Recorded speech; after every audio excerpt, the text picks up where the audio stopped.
Would you describe yourself as a word lover? Not particularly. No? No. I like buses and football and car. I don't, well, I said cars. I don't even care about cars much anymore. No, I wouldn't say that. I think that I had to do what I had to do. I had to learn English. What are my choices? You're not going to, I've never liked reading. I enjoy it now. But I never liked it. I never liked school. But what are your choices again? Was the Latin translation a chore for you? I didn't have any problems with Latin. I was very disciplined with Latin. It's like everything else. It's like the work up here. You get it processed and you get it done. And Latin was something you had to just work with every day. Conjugations, declensions, vocabulary, translations. And it was very, very aggressive, and you got it done. How could legislative drafting be improved? Oh, I don't know. That's a different process. In a perfect world, we'll sit down and parse it and do all these sorts of things. But these people have different interests. These are politicians. They're balancing a lot of things. And the last thing, they have legislative council and do a lot of this stuff. But I don't know how you do it in a democracy where people have all these different interests and they're busy, etc. You'd hope it'd be clearer. But, it's messy to live in a free country. Did you do much contractual drafting in practice? Oh, I did when I was at Monsanto. How could contracts be improved? I don't know. They could be shorter. I tried to make them short. And in English that people can understand. Or not English, so let's just say some people don't write them in English, but in language that's accessible. A lot of the wherefores and whereases and all that sort of thing. Just put it in English. If you don't deliver the product by 4 o'clock, we will cut the price in half. Now get my product delivered. What's your favorite story about something that happened in the Supreme Court courtroom? I would have to say I don't have a favorite story. My favorite time is when I got here. I loved the idea that I sat with Byron White and Sandra Day O'Connor and Chief Justice Rehnquist. I love that fact. I just love that period. I just think the court was, I was so much younger than everybody. I was 40 years younger than Justice Blackmun, or almost 40 years younger. And I was a little kid over in the corner. I just loved that court. And I never thought I would. I liked it. I loved going up to the oral arguments and being a part of it, and seeing these wise giants of the law. Justice White would just sit back. And he'd have a question. Yes or no? Yes or no? You would have to say that, wouldn't you? Or you see him walking down the hall, Clarence, throws his hands out. I just thought it was for me, I have just fond memories of that court.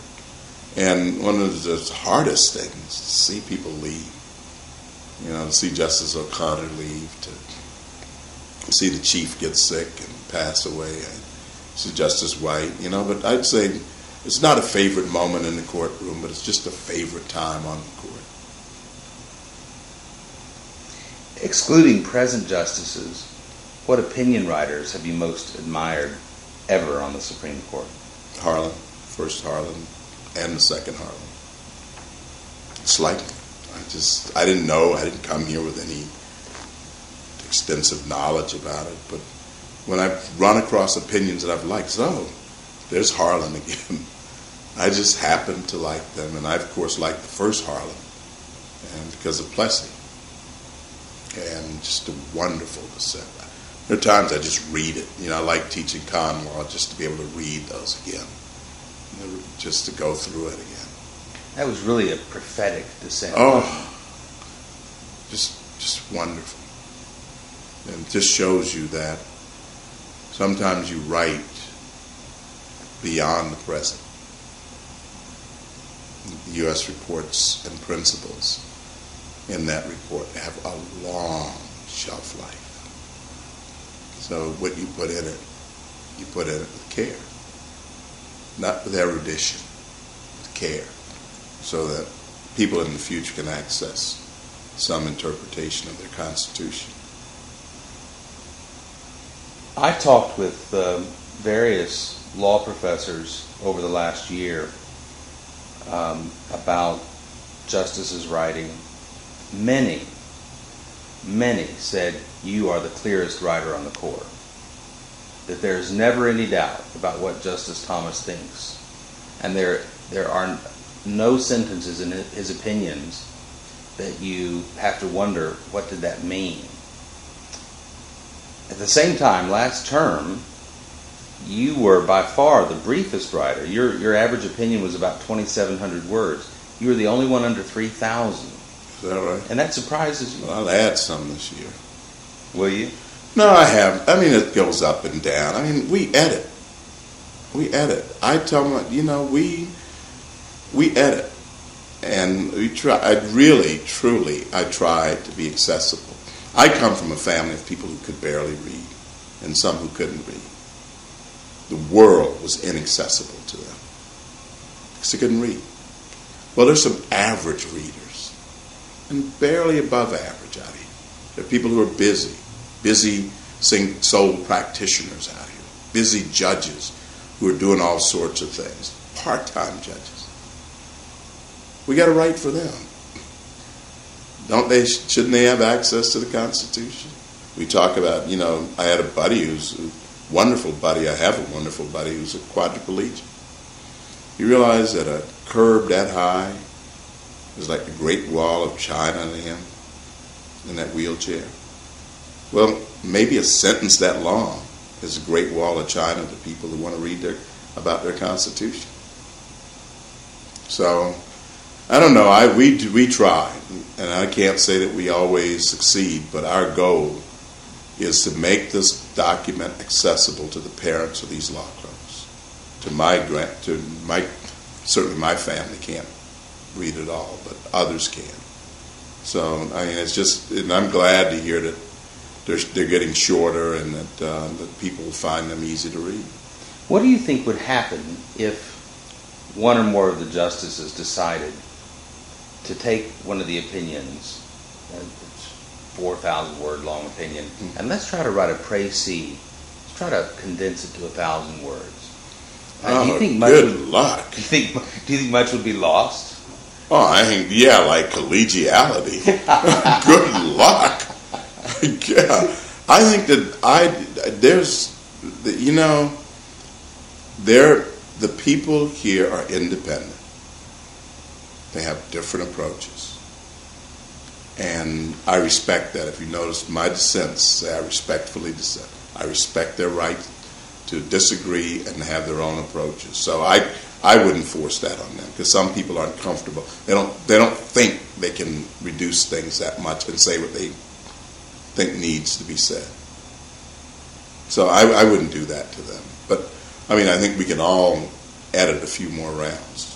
But I wouldn't do that to them. These are good people.